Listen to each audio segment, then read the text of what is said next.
Hi everybody, Happy New Year. This is Terry Ryder from Hotspotting, and this is Hotspot of the Week. And I want to start 2019, my first Hotspot of the Week broadcast for the year, by talking about regional Australia. That's because regional Australia was the market leader. In general terms, that's where the highest price growth was found in Australia in 2018. I expect similar performance in 2019. Regional Victoria, regional New South Wales, regional Tasmania, and some markets in regional Queensland. These are the places that produced the highest growth, outperforming capital city Australia, generally speaking, throughout the year that's just been completed. Expecting similar things this year. Some of the capital cities are going to do well. They won't be Sydney and Melbourne. They will be some of the smaller capital cities. But similar to last year, I'm expecting to see outperformance in some of our regional markets. And I just want to talk about that in general terms rather than focusing on a specific location as my first Hotspot of the Week broadcast for the year, because I think it sets the scene for what's to come in 2019. Now, imagine this scenario. You had a dinner party and one of the people there says they've just bought a high-rise apartment with ocean views, Surfers Paradise on the Gold Coast. Another person at the dinner party says they just bought a 3-bedroom weatherboard house in Dubbo in regional New South Wales. Which do you think, in perception terms, has the most prestige, the most glamour attached to it? Well, for most people, it would be the beachside apartment with the ocean views.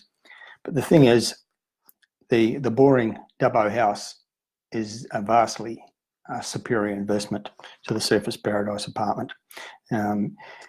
Dubbo has been one of those classic regional centres in Australia, very steady performer, growth economy, strategic location, good transport links, diverse economy,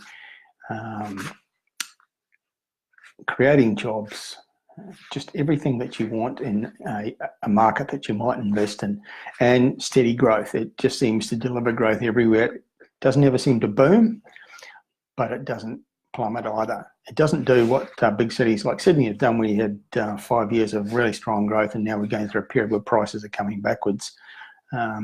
Or Perth, which has had spectacular growth in the past, but it's just been through 4 or 5 years where prices are going backwards, rents have been falling, vacancies have been high. Places like Dubbo tend not to do that. Not every regional market is like that, of course. Some of them affected by drought or too closely linked to the resources sector are volatile markets. But places like Dubbo, the sorts of places that we recommend, very steady, very solid, seldom booming, but seldom going backwards. Its growth average, its median price has grown 30% in the last 5 years, and its long-term growth average is around 5 or 6% per year. And that's not boom time growth, but it's steady growth. And you couple that with rental yields of 5 to 6%, and it represents good investment. But most people, many people, because they don't know enough about real estate investment and they don't do enough research, would rather have the Surfers Paradise apartment. It's got the allure of being a great place to invest, but its performance is amongst the worst of any of the big name locations in Australia. If you look at the long-term capital growth average for apartments in Surfers Paradise, it's actually a negative figure. Now, we're talking about the average annual growth of prices over 10 years. For Surfers Paradise, it's actually a negative figure, and that means that the median price for an apartment in Surfers Paradise right now is lower than it was 10 years ago. Now, that's amongst the worst performance you're going to find in any major market anywhere in Australia.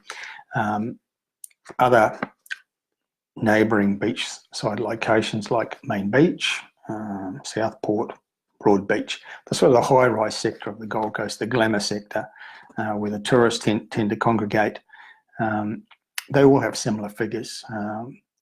So some of the worst market performance of any market in Australia.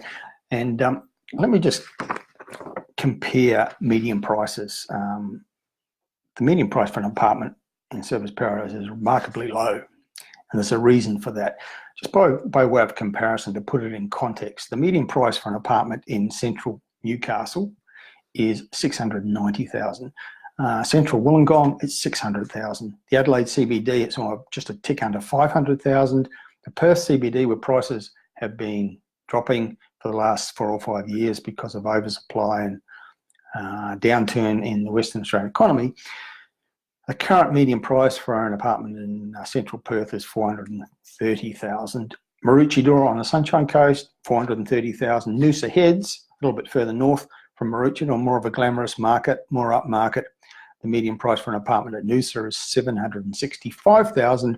And at Byron Bay, iconic Byron Bay, the median apartment price is $810,000. Surfers Paradise, $370,000. So much lower than all those other markets I've given by way of comparison. Why is it so low? Well, that market frequently goes through bouts of oversupply. It's a boom-bust market. There's no scarcity factor. There's just so many apartments in that sector, and they keep adding more, and it suppresses price growth.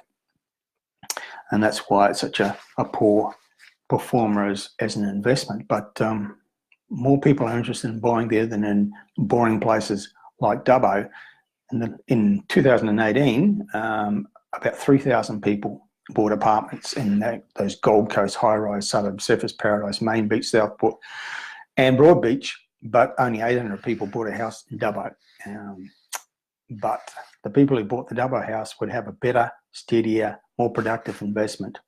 Similar price, similar median price, the house in Dubbo, the apartment in Surfers Paradise, but the Dubbo apartment, based on historic performance and what we know to be true in terms of identifying where growth is going to come in real estate, Dubbo is going to perform better as an investment than Surfers Paradise. Now, Dubbo is actually quite an average performer in terms of regional towns in New South Wales, and many others that have actually done better. Down in the, up in the Blue Mountains, Western Sydney, places like Katoomba and Mount Victoria, prices have grown 70% or more in the last 5 years, and the long-term growth average is 7.5% per year. In places like Mittagong and Bowral, which is in the Southern Highlands south of Sydney, they have been averaging in the past decade 7 to 8% per year in terms of growth in their median prices. The inland river towns in the Shoalhaven area, not far from Wollongong, places like Nowra and Bomaderry, they've grown 70 to 80% in the last 5 years, and their long-term growth average is around 7% per year.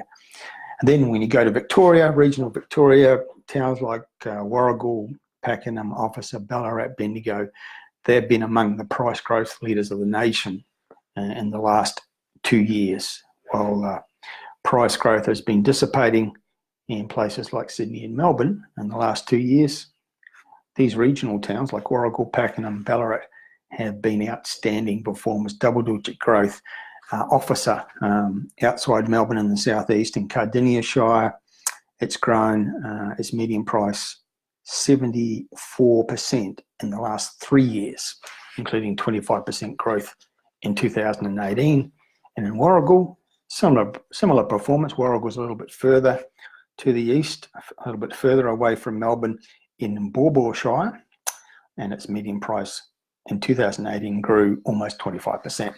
So some of these regional markets, these kind of hill change places perhaps, have been outstanding performers, the most prolific growth markets in Australia, certainly in 2018. And those are the markets where we think investors should be focusing at least some of their attention in 2019. So that's it for now. That's Hotspot of the Week, the first broadcast of that genre for 2019. Let's do it again soon, same time next week. Bye for now.